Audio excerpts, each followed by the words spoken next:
Man, oh man, oh man. I am so glad that we are back. The NBA season is back. I've been wanting to make NBA content, but I've been kind of waiting for, all the trades to be like kind of swept up and done with. And honestly, we're on the first day, so it's about time for me to finally do it. I'm going to talk about a lot of the teams I like, a lot of the things that I like to watch and be a part of when it comes to watching the NBA because I am a fanatic of the sport. If you don't know, my favorite teams are the Chicago Bulls and the Denver Nuggets. And I know. Why do you have two teams? Who has that?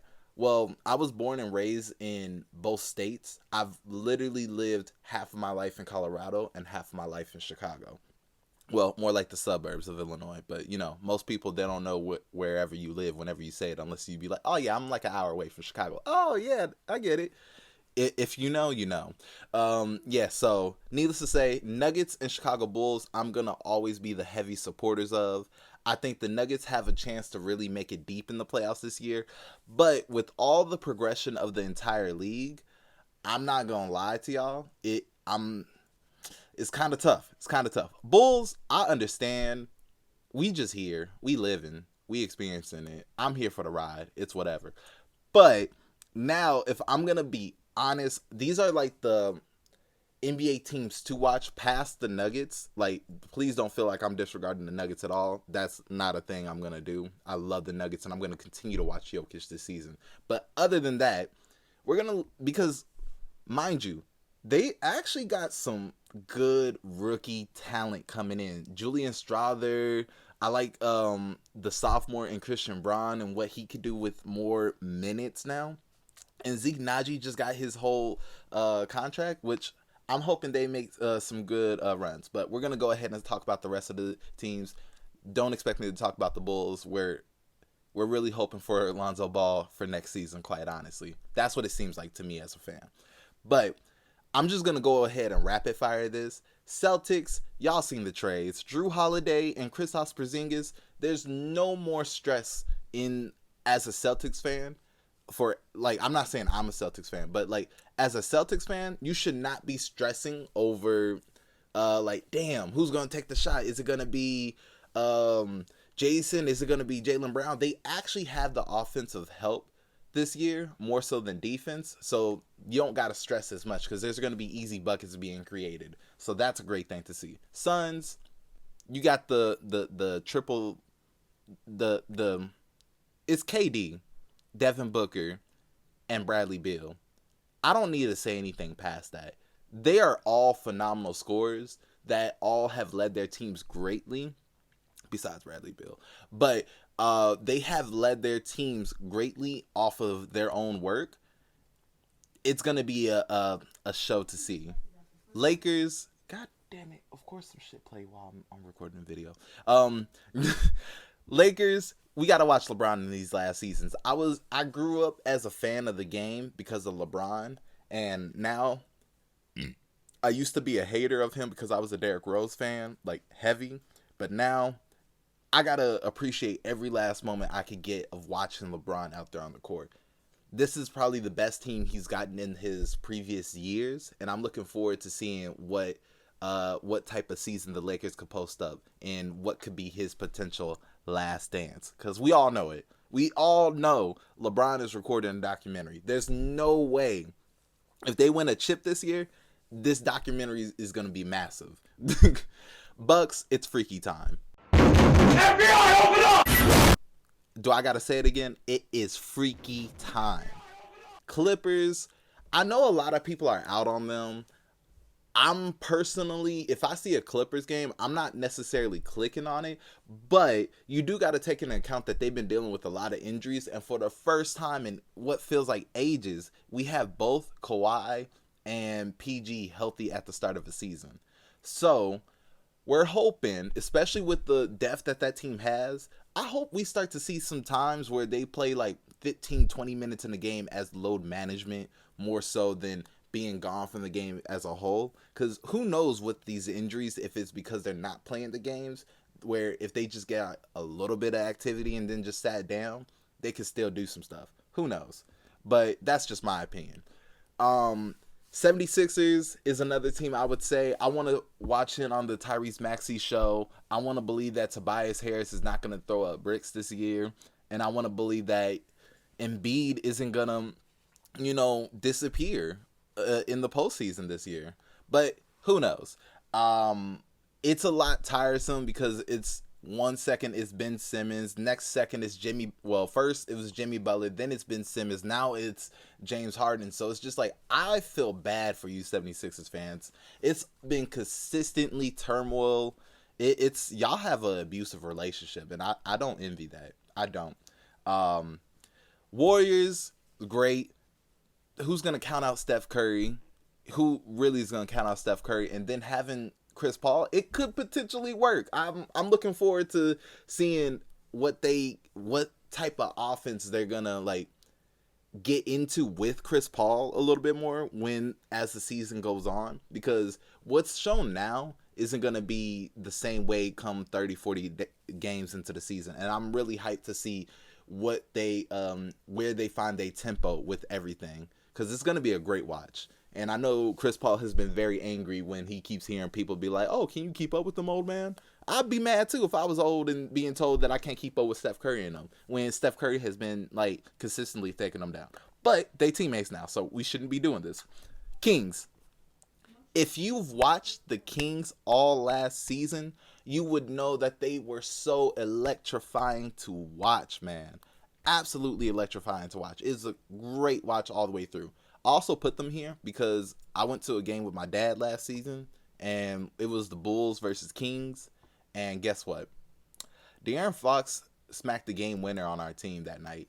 I was unbelievably salty, but it made me a fan of his game and them, because I was honestly out on De'Aaron Fox actually being like really good till they made their change and got Sabonis, which I love that trade for Sabonis and the Miles Turner. Like, well, it's not Sabonis and Miles Turner. I was just saying like how they went and got Sabonis and traded Tyrese Halliburton to the Pacers, which I'll lead to my teams that could be fire or doo-doo fire, which at the top, I did have the 76ers, but I'm going to put them up into my NBA teams to watch.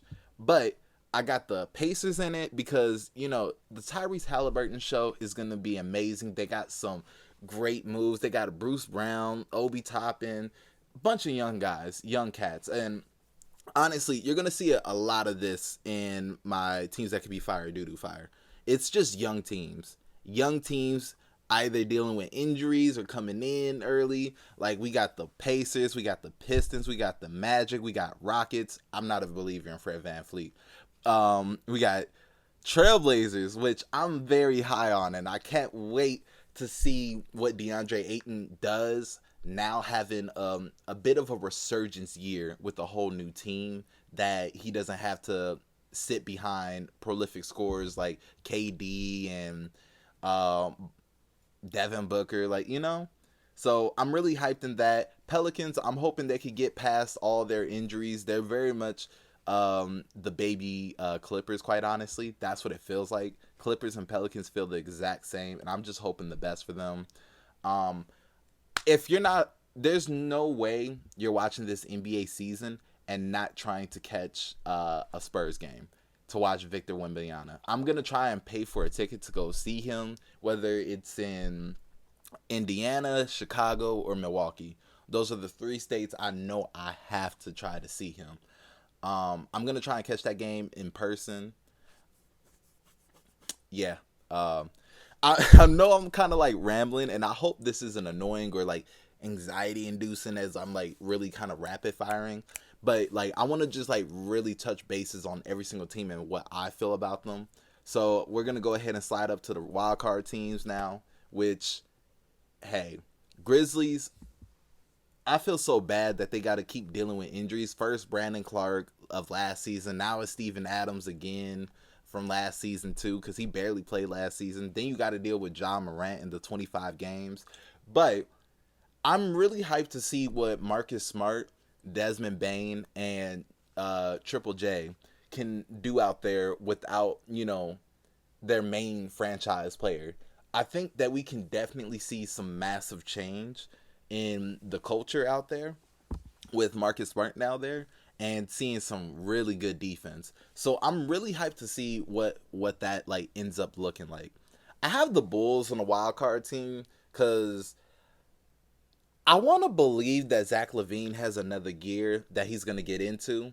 My main thing when it comes to Zach LaVine is that it doesn't it you know like when with the car, the starter, if it's going bad in the car and all that, you feel like it's not like really clicking. It does that like I'm talking from personal experience. My starter actually went out recently, so I had to pay for a brand new one. That was a rack. I didn't like it. God, I don't want those challenges again. But needless to say, it feels like Levine is his starter needs to really click, bro. It just does. And I'm not saying he's not a scorer and he's not a good player, but it feels like when he scores to me that most of his baskets aren't really as impactful as it is when you had like a Lonzo Ball on the team when he was getting defense and then scoring buckets and all that. I don't know how to really explain the gravity of that because there's people that I see in the league are scorers, but then there's other people in the league that score, and it's just like, dang, that's kind of demoralizing. What can I do? And Levine has that dog in him, but it's very rarely you see him actually score with a vengeance, you know? And maybe I'm just talking shit. But next, Mavericks. Mavericks, we all know it's the Luka Doncic show, and then they got the one of the second greatest scorers I've ever seen in my life, Kyrie Irving. I can't wait to catch those games and all that. I don't know where they're gonna go because they didn't really make much moves this season per se, but it's gonna be something. It's just gonna be something. Next, Nets. Ben Simmons. Ben Simmons is a massive, massive if. If this team makes a massive change and massive like moves and all that, I'm expecting Simmons to return not necessarily to like 15, 17 points per game, but be able to be a serviceable person who can make moves and actually attack. Because that's the thing with Simmons. He doesn't need to score 15, 20, 30 points a game.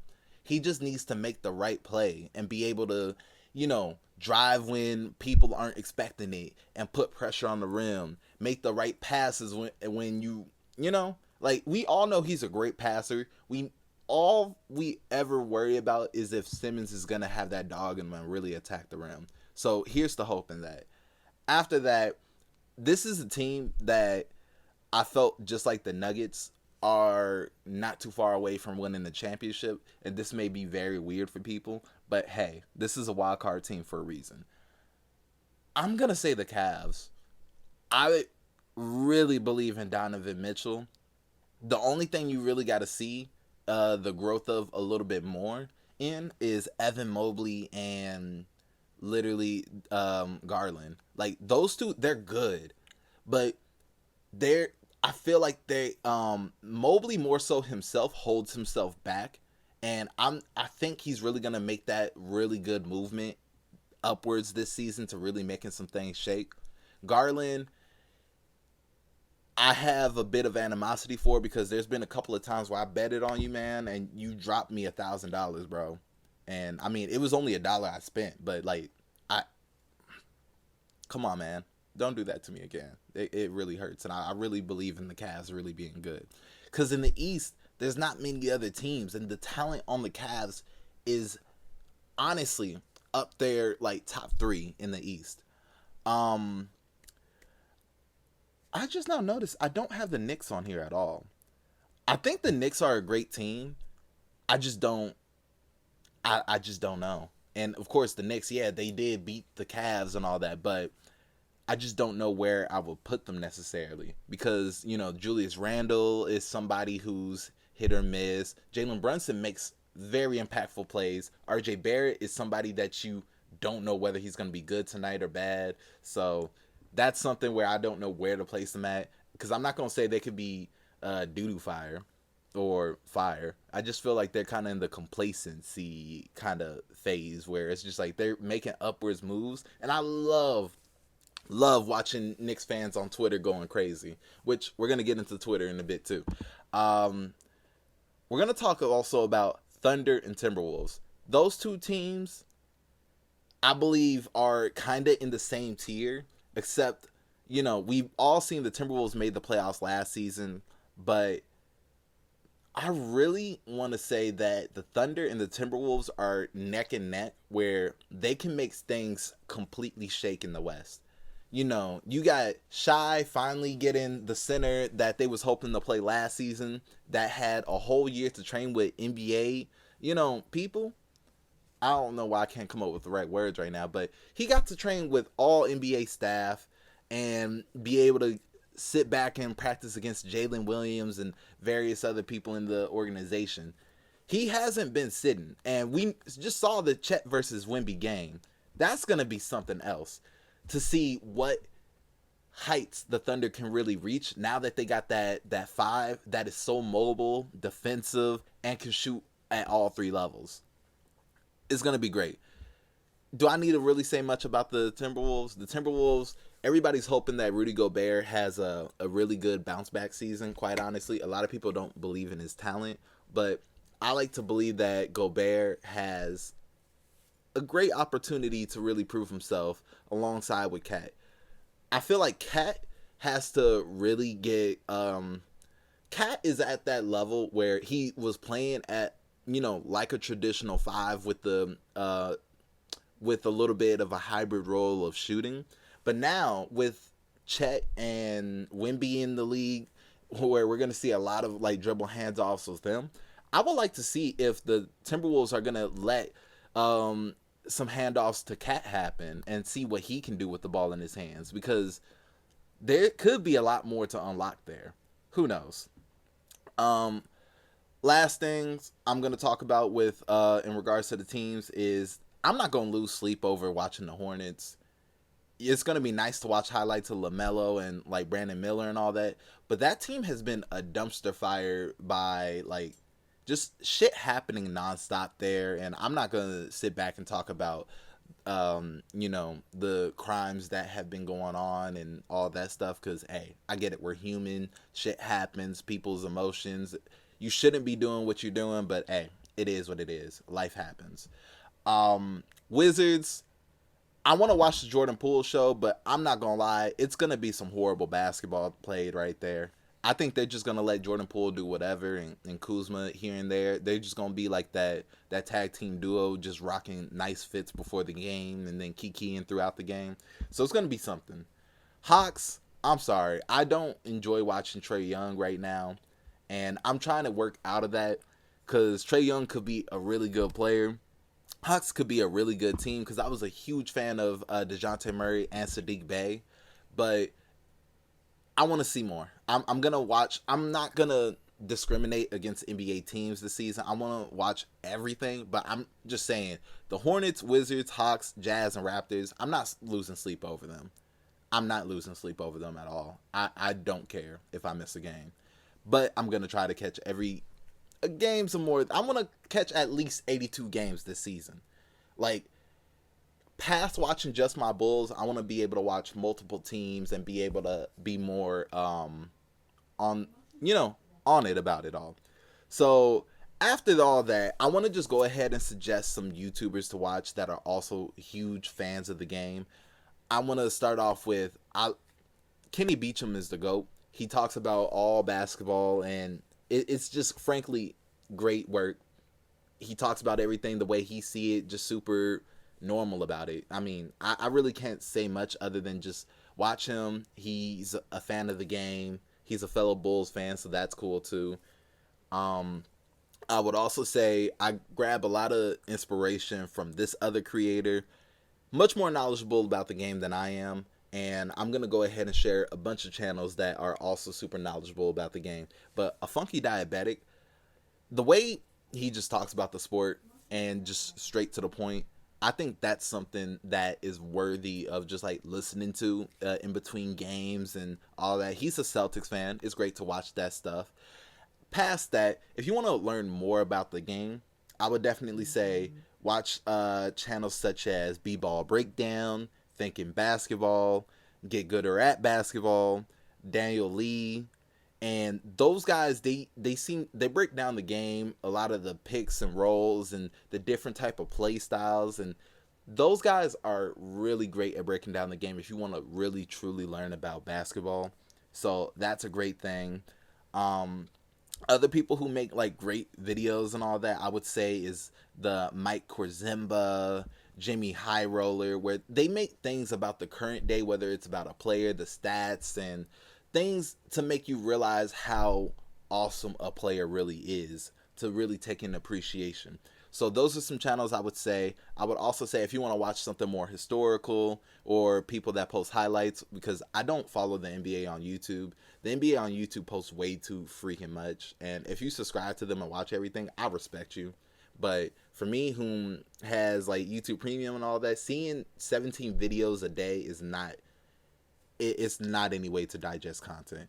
But I will suggest Chris Smooth, the GOAT of NBA 2K, because he posts all the highlights for like 2-3 minutes, nice and short and easy to get into, and you get to know like, oh, who won that night. So nice and cool. And then Clayton Crowley, who creates his video series around goats and other basketball stuff.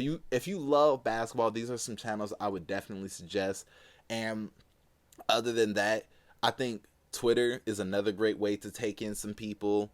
I might post up a couple screenshots of people in the very end just so you can see who I would suggest. I would say accounts like StatMuse, you got B-Ball Breakdown Again, and various others. There's so many accounts, and I think the best way to enjoy a game other than being at the game or watching the TV and just sitting there listening to whatever analyst that is on, scrolling Twitter or X while you got your friends, family, or any other person that is very passionate about the game of basketball is overall a fun experience. If you get to, it can be very freaking toxic. Like the fans of, I will say, I'm gonna be honest, I don't like the fans of the Celtics and I don't like the fans of the Knicks because they be slandering heavy. Lakers fans are also equally annoying. There's all fandoms can be quietly, honestly annoying as shit, but there's some fun in that, in the chaos. So, if anything, this NBA season is going to be a fun one to watch. The dream finals to me will be Lakers versus Celtics in the very end, as LeBron's closing out his career, and then on top of the fact that with the Celtics and Lakers are tied in championships, that is something very a great storyline to catch if that is to happen, and I won't doubt it if it was to happen. I think Lakers Celtics is going to happen in the finals this season, honestly. I don't know why my nose is getting filled up now. But other than that, I would say Lakers versus Celtics in the finals. But in the conference finals, I'm seeing about Lakers versus Suns, catching KD versus LeBron in these last seasons, and then Bucks versus Celtics. I think we're going to start to see what the start of, freaky time, and really seeing where it's going to go over these next couple of seasons in the East. So without further ado, if you watch this video, I greatly appreciate it. Basketball is something I find myself very passionate about. I've been watching basketball all my life. I started with playing NBA 2K. And if you know a bit of my history, I streamed 2K for many years and built up a bit of a following on Twitch. I don't really care to talk about the numbers and all that, but it was fun. I had a lot of fun with it. I started off being a LeBron James fan, turned into a Bulls fan because of Derrick Rose. So much so where when he sprained his MCL, I sprained my MCL too. It wasn't on intentional, but God just wanted to play jokes with me. You know what I'm saying? But I'm very hyped about this coming season. There's going to be a lot of good things to watch. There's going to be drama, of course, all types of things. But if you don't just enjoy the sport of basketball for it just being basketball and athletes and all that stuff, just enjoy it for yourself, man. There's a whole lot of things in life, a lot of troubles and all that. But in the end of the day, watching a basketball go through that hoop and then seeing the celebrations or seeing, the intensity being played, that is something that can't be beat to me. So without further ado, If you want to see more NBA content from me, hopefully I'll be far better at it than what I'm doing right now. But I want to say thank you all for coming through and watching. And if you got to the end and all that, I love you, man. Greatly appreciated. Honestly, I deleted a 4 minute start to this because I was just like, I didn't like the flow. But now I feel a lot more comfortable. So thanks for watching. I hope y'all have a good day. And oh, last shout out. Watch out for my bro Bees Hoops on YouTube because he's a 76ers fan, but I like his videos. He's been very good about his shit, and I think you should definitely watch him. And One Hoops. Much bigger than me. Don't know him, but he's super cool too. So, yeah. I'll catch y'all later. Y'all have a great one. Peace.